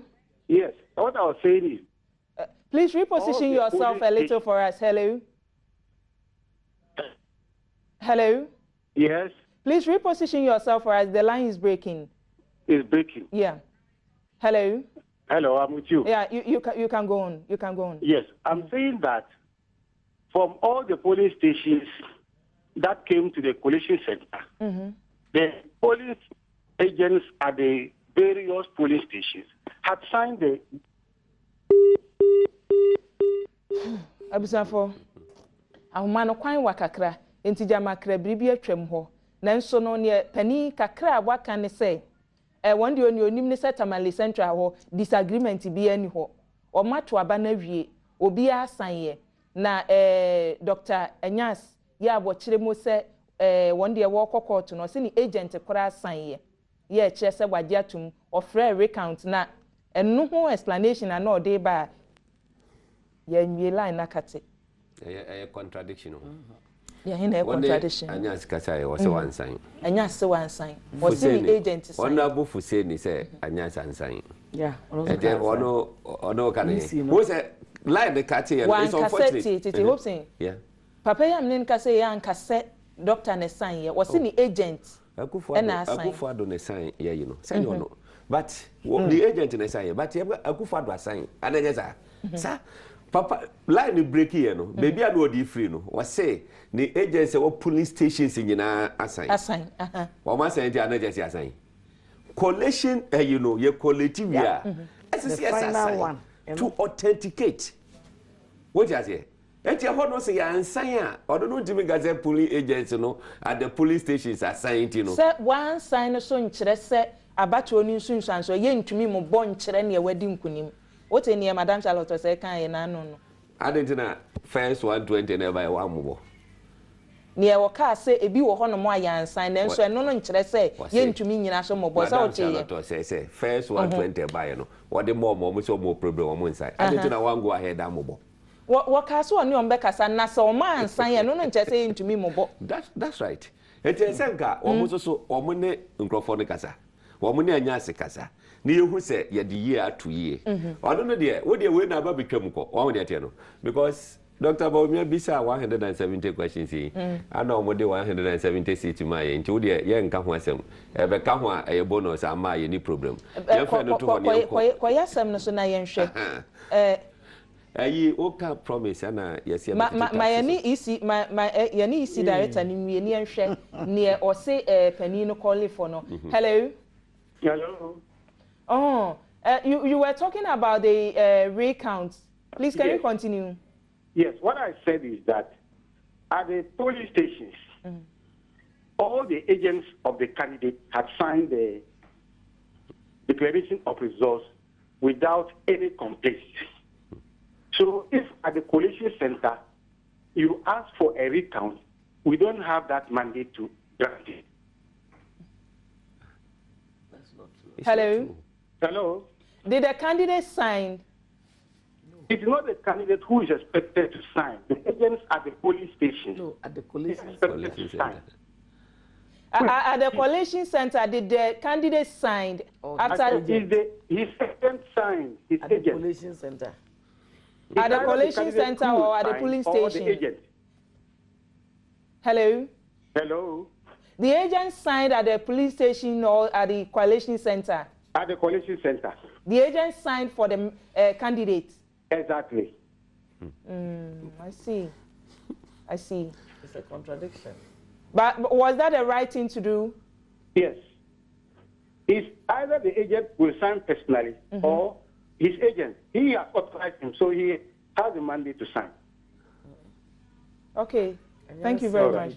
Thank you.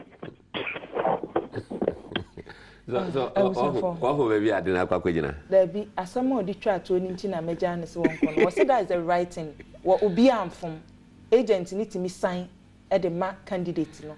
Internet and from no. I say, you know, CR94 no one king kind of one king kind of yes. One tiasia no one king kind of year. That's one king kind of and so one tiasia. Into what tiasia saying? Oh, tiasia. Maybe tiasia say. Even the boss now employee no. Was one say resource in your cruiser or be poso no a recount to adeno. One gaza. Eti on only basis is say will be need right to call for recount at the collation center and everything. The boss no car say a closer or be call for recount no. Next year 94 ne womb. What's it CR94? The CR94 no recount. CR94 recount. Say kind na ben ho asa kan. Say na CR94 no kan. Enya ni sabat your recount womb. You can call for recount. But enya will no as easy and be call for recount. A candidate. President Mahama Betumaka said, may call for recount. Nana Kufuor Betumaka said, may call for recount. Papa Kwesindum Anasay, but Tanya Charlotte say. In this case, you know, you can't say, returning officer, no. When you write this, or can say, recount or no recount. Candidate no call for. You have to. Now, or no, more recount to one, sir. Won't be no opportunity, say, or yeah, ye be. Now, they, BBSC, our police station.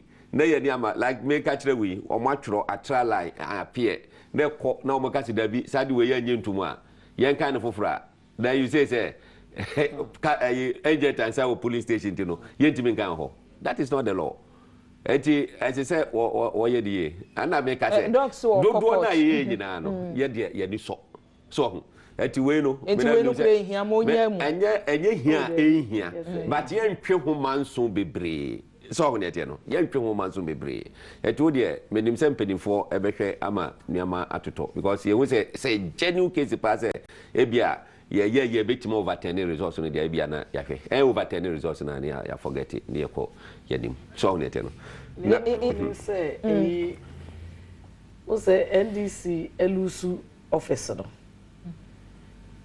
nkofona no mo ye MP so no omo pebibia chef by force nti obia no abete say ai baby no ye parliament he fabium no mbeko nti nura che say nti enra otie ya we dey press conference volta say over voting ebidumo central region aye press conference eastern region and the northern region ni na ye acts of desperation say aban no omo atena wo anom nkwan are nam ni na maka dompe no omo pe baby a share to continue to do that se medin kunim ne ya kan na niema anko ye fi se wo dem fa Collins Dauda de ma men kan cho so we ne ye Collins Dauda de na mo send ma me na Collins Dauda kan Collins Dauda we ne ye eti se Collins Dauda we ne ye ne ya kan na so wonte ne ho ase eti yen san kan bi onu wo hu na se o ka se e wo pe ba bi na ahye nti na omu nyina ye press conference na on pe se ye san kan ya this is right it is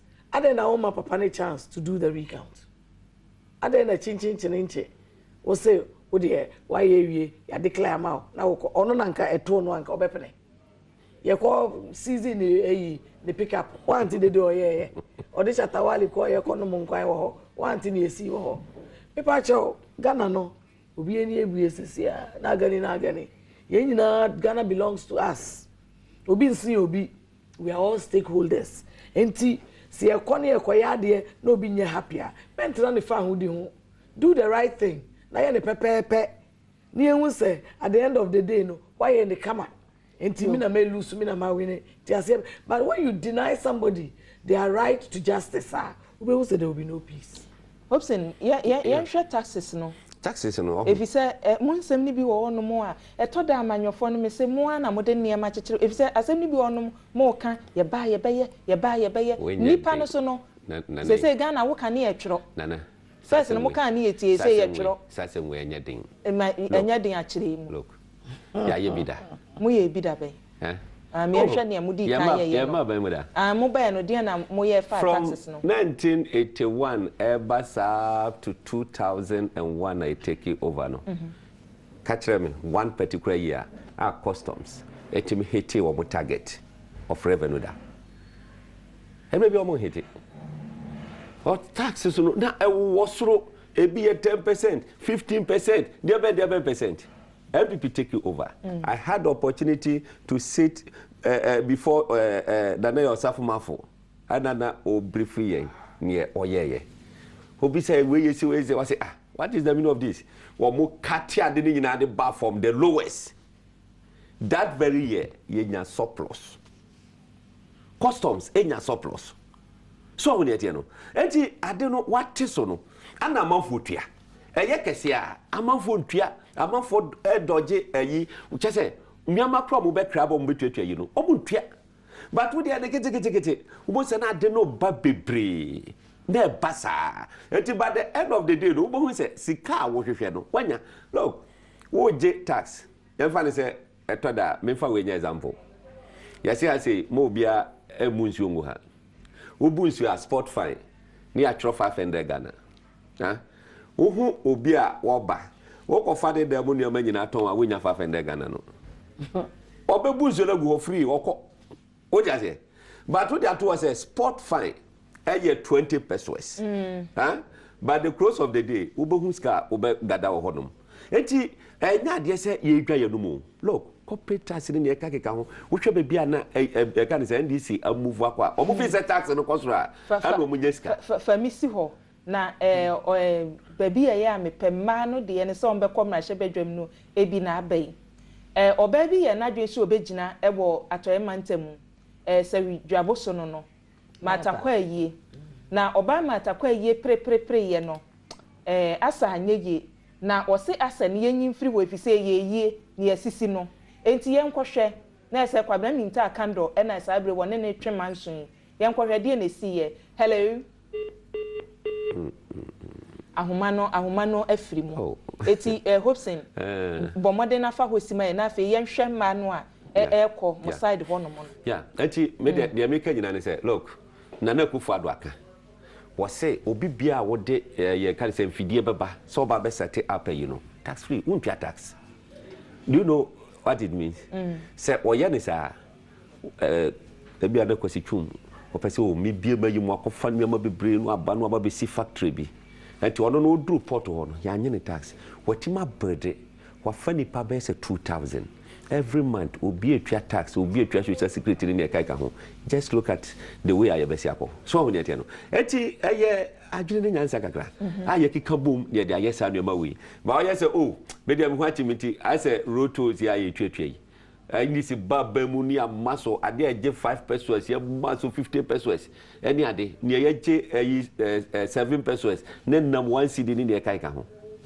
ku amanfo so basa wo tete so a look wo dru ba bi na se momu kwan bi da ho a wo bo se taxi ni trotro no mo wura mo be ka so mo ko bi fie wo doje yi to boot no akwa kwesi akire because ne body but wo ye no fofofo a obia betua so eti e ka se e betete taxes so a ye bete okay America UK ni omo kikai ka ho nyina ya Ghana grant ya ma say oh e bi o ha 20 million skadi nyina free from ha wo pa per day ne ko gina American embassy ne hwe Ghana fo a ya sala ma me fe no mata na homa no ene animu ayen hello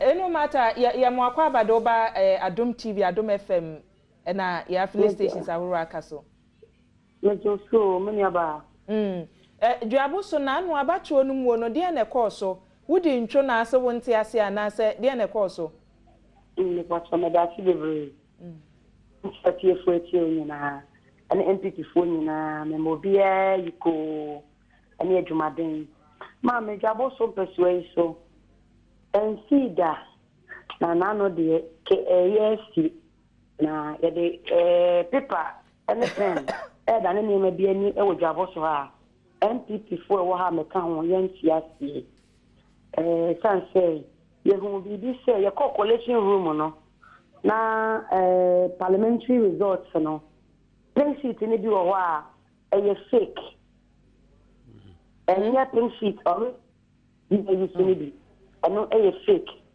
ana de to so isi na nkasa mra e ma yetiasie se ba bia overvoting wo no say so mo nkasa ni mra no na overvoting ayehu wo double to pink sheet mu 28 communities and other polling stations there overvoting e course ho yehu am ye kire yi se papa po show bibi se ni yehu na mo amoma se na tie eti se na be ya mayen asobo ka se ne se opentem eti onya kwan enhwe ane na ye try panic on the on share people anu pro wo mu no because I never pink sheet on share also David yeah the seven pink sheet no matter pink sheet ya mu nyina mu sign ye na de ball ho na de ma mu no mu wura mu call ye na ebi ye fake wo mu me pacho ani na sane MPP for sese utie mu mpanimfo ni wani a ya to abaya mu nyo bi ade ne ani da ho ne ani da na sa wo de wani ana ho ma me ni ta ho tira me de collection room me wo 114 police stations ani wani ana wontem wani ana wontem ya di wura mu njira ba bia enti ba bia me call ye no de mani wo ho mani ga ho enti me yo ba ko for na ntimi tra police station bia no ya de ba ya na me hu mistakes e wo mu enti ga ka this ni de obeya ma ya na say onu de osinyo na kwatena ho fine sana me sinemi sana me kwata ye bi nya na ye ni ho enti se mi nya ye ni ho na ke me me raise concern na na raise shema tabre fe lo kwa na tenya no kore me problem me wo ho no se wan tie ya asem mpo ani se sabi ana NDP for so mo so njin to result no ti bo figure bi na ne cry no entali enti NDP ni so no so tiasie PNC ni se ono so on tiasie PNC and NDP candidate na me NDP for nyina na ya tiasie na enye ano ne ona bo kwa minta kan no se dem ho ano mo yom coalition ano declare as MP enti se ye de sa pin sheet ya wo ka se ye fake no ma wunya ye ne ne kwamna minta kan do MP nu nya ye toto ho a wunya asen na obonwusuyi ana me ka se yan koleti enwie okay yan koleti enwie na momo no ye aspe ne ne ye MP for de na ekura ye no a chere se ni wini ona bo kwa minta kan do anso sa wo hwe nkontabu aba na che se wonu abo adi nkunimu asese wonami wo so ye MP o sa to aso o so se mo ankan ye anwie ana o mo kan wie na upie ye de ye anwie mo famu ne de mo anwie ye hu sai we na ye ka kire yi ti se ni ye hu eti yan hwe no kansa ana si da yo pentem ye the result no one crime eti onya kwan hwehwem the boss the pressure upon so then to say ye so say ye hu bibina se won tie ya na ye better na ha de in fact be ha de eti ye tumi kana ha enti wan sign wo aso man sign da no matter wan sign eti collection no onabo community kan no kwa na extra dem ho eyeye NDP for PA PNC for PA na MPP for PA free dem ho eti one NDC ana yes a collection no enti ye say gina ye awasie ne say aso ma me pacho bra bi gina ye awasie ne say woni kwamna minta akando akambo mo makan o masan no mo de aba enti wo koda na sa wo ye den na me said ya mara no se no isi pon kapa mara no se ne sitie no Ghana ne say the man ye adwuma. Eti mama mranimfo abem na the court no so abem. Asa sa na wo se ba na court ka tere say na wo se ba na ma te ne ho ase. Sani e 24 court a obo ka tere le te ye ho ase no. Me de court ye say ya ma te ne ho ase. Mo ne ye se be ye. Yo. Yeah, better see bebre no. Me pacho me da si bebre. E mo me de me nim se. Yeah, that's it. Abusafo oba ye chini ni wone wonmunyamfo minta akandom na hyebadwani owodwa boso ene koye wonu gina ma MPP en wo kire mo se Emmanuel kan ye no kire se pin sheet no fake ebe frame eti wanyintum wo be kokoto de ene womo eno yede bawie ya ne sa na ye hwe emma dodo a bonum ko emrahye badwamu mo mafamu no se no manya aka ho me pese me ka mata ho se mata wa bre pa akando Daniel prefect registration kra okobo ne sum be ma woni oba ako a yenye ne ma basabasa na Daniel prefect na de emma enka ho so no annex ni resume a ode ko parliament no so the one thing he has done this all Daniel prefect anything Oni oba ekwa ema no enoso parliament ade na wokobro no afa mawie na se onte ase a ade na momma sa recount ne ma na mo ahwade no hwe ewiase obi empesisie wa wote we ye de wa enya ode akando ye de na enya ne de eni nti e wo se omoma obi a chance se wante ade na ase wo ho a mummuemu na munye ne yie nkasa mo etwa so nso no bi person osisi obi nti da okoye kululu bi nti ne wo titi nyina there some sort of collusion and connivance na emwa democracy na ye pese de kono Ghana ye start here Kwame Nkrumah ono na de ma 10 a form of affirmative action nti it was President Kufuor 2004 and enya ma 25 ewo parliament. Out of over 1,300 parliamentary candidates, a man 136 pen contest here. Omo contest here, yen hono, be 26, 27. And I say Omawin, no matter. And I'm way a free so. But out of 275 seats, a man will me a 30 pe. Both sides. Yes, both sides. MPP 16, NDC 14. The we were hoping say if it mean ma from both sides no be 50. Oh, because NDC no more than 40 women are more contested. And about 30 women in the contest on your side. Other parties, CPP, PNC, other parties also ebeka ho. Omo ntimi omo 136 overall women in contest here. Enti sa wo kwa kosisi emeya na try say 30% na international protocols and AU protocols no why here yentimi meet me say observer for AU no na all can say 11%. It falls way below the expected 30% ayeka. Timi de mesre ema e woman no so ndi obi yire ne wote say mata no obe ni ma yentie na asam ne hwehwe mu ye ne ma mmra enye adwuma Ghana no ema ne do so say mema 52% ye ne e wo mema no ye ne etete wom nso bedru leadership a ne pese e kan ye hye e pese ye sisi ye me enya sa development se be ye gise ma de ekọ enim yo ma ye na wase abusafo ye betwe ho aba ne ba a dwumade ne se ne yesi ye be dan ye ho na ansa na no ma me hwe se ye be san ba ma me hwe se ye be san nya Dr. Inyase wa man so na ya hwa. Hello dog. Hello. Hello, Doc. Can you hear me? Yes, I can hear you. Yes. We just spoke to the electoral officer in Tamale, and according to him, your agent signed the paper, the coalition sheet. Your agent signed it. Is it true, Doc? I don't know who you spoke to, but Tamale Central has got a returning officer like every constituency would have in this election. The returning officer is one, Mr. Nabila Atinga for Tamale Central. He is the one that you know, we spoke to the metro director, that's Mr. Andani. I think that he is someone who has been trying to subvert the process in Tamale Central by deeply getting involved in the process in Tamale Central to the extent of even bullying his officers at our collation center. And we had to read the law out to him to vacate the premises of the collation center because as Metro Director, he had no business interfering with the work of the RO. So I don't know what he's talking about. Does the law give him the right to declare a result for Tamale Central? No. Does he know about the instances of overvoting in Tamale Central? Yes. Is he aware of the unknown polling stations, which I rang him up to find out where I could locate them on polling day? Yes, he's aware, but he's done nothing about it. Is he aware of the destruction of the ballot boxes? Yes, he personally said that that was none of my business because ballot boxes are the properties of the Electoral Commission, and I shouldn't bother about it, in spite of the fact that I was trying to seek a recount of those ballot boxes to corroborate my allegation that there was overvoting at those polling stations.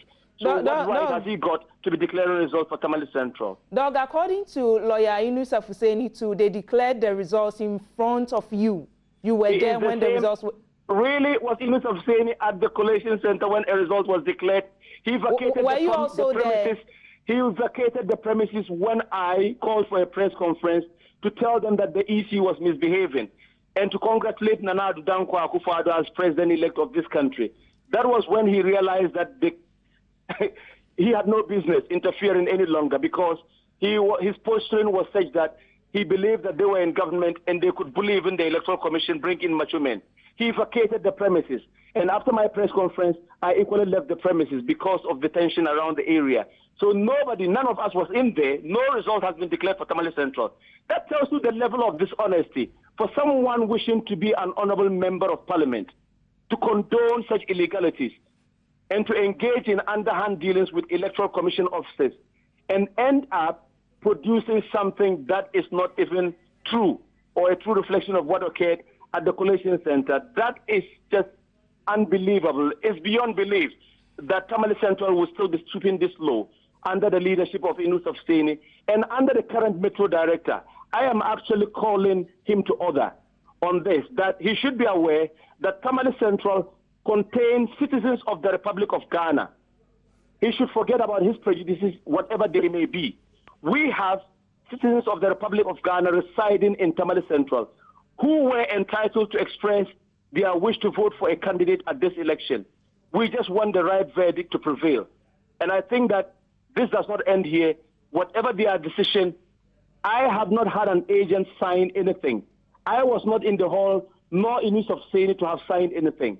So wherever they've got documents to prove that, I believe that that is equally part of the collusion with the Electoral Commission Chair, Electoral Commission Metro Director, to try and declare the invalid results that we have contested for the past 4 days.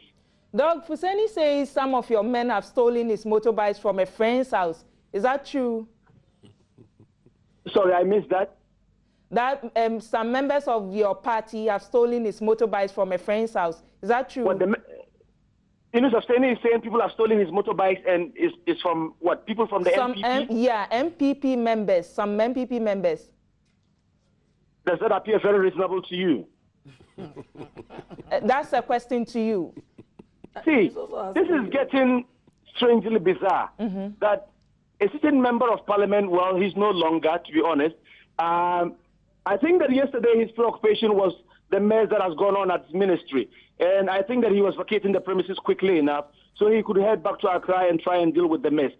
Listen, I am not the bone of contention here. The heroes of this story are the citizens of Tamale Central. We want the Electoral Commission to take charge of this.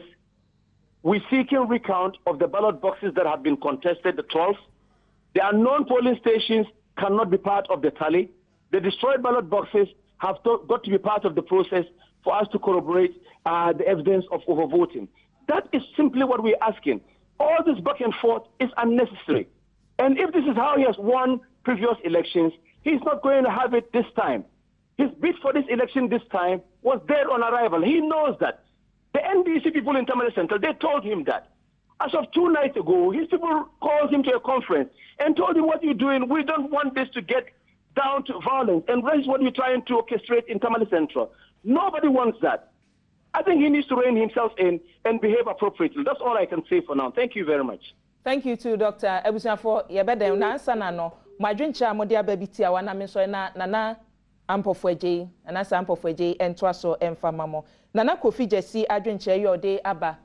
Wose akwie toda ase ugina NDC afanyo mu deda mu obika. Alexander Wisuwobet so edieni. Wose akwie amechia mo pa one asempatiefo ne adomatiefo nyina na memmo Nana Akufo-Addo abaso ewo nkunimdie ya wodi ye same so edieni. Wose wiase nyina Ghana eyo man a metumi akasa asumwie ewo ho no mo pa ntini abai Ghana fo momie nsom na asumwie ewo se koso no entumi enkoso se encha sonkom koma Barbara Asha isi ya wayi no se MP ewo Cape Coast North Musa Jibril so edieni wose akua kache na nado se wonto aso na adwuma amampani John Dramani ma ye no mo mesoso so wonto aso ma bibia anko one district one factory one village one dam ni nyina so ye hwe nanim se obetumi aye Nana Mogabi so eni wose ye hwe mo sonko kra Frederick Kwasi Kuma wose wase kropon en wodi free no wose nanado mpunimdi a wadi no ye one of the best news a wanya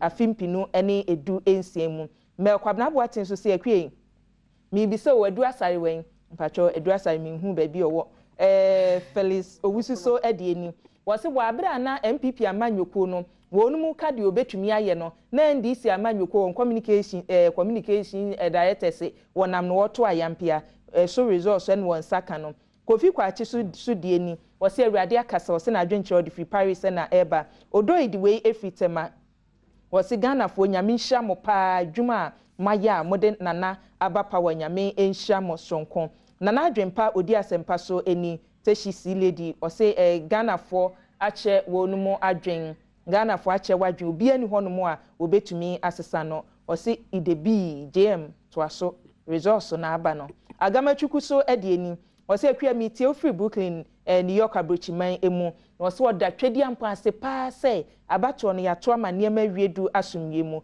George Okemensa so edieni George se onso de nyame ase se waboa ama niema akoso asumye mu Miki Asante so edieni wose mechia wakua wone wabadwafo nyina na parliamentarians omo free recount de omuntwa so wose hana bisiu se wahu ono so ne ahomaso de na koduru saa mom yo wona woka abusuafo ma me famusia me da me ho me ba o wasam ka wo ho aha to aso na monkoye ntu de tonyum ni wie asem pepe bi mati say Yesu your dodge so ampara oye ni voice kan popweje na wo ha popweje na wo ha popweje na wo ha ne papa tojo oye asem papa ya te no say Yesu oye odi odo ajiga na man amayen ene historic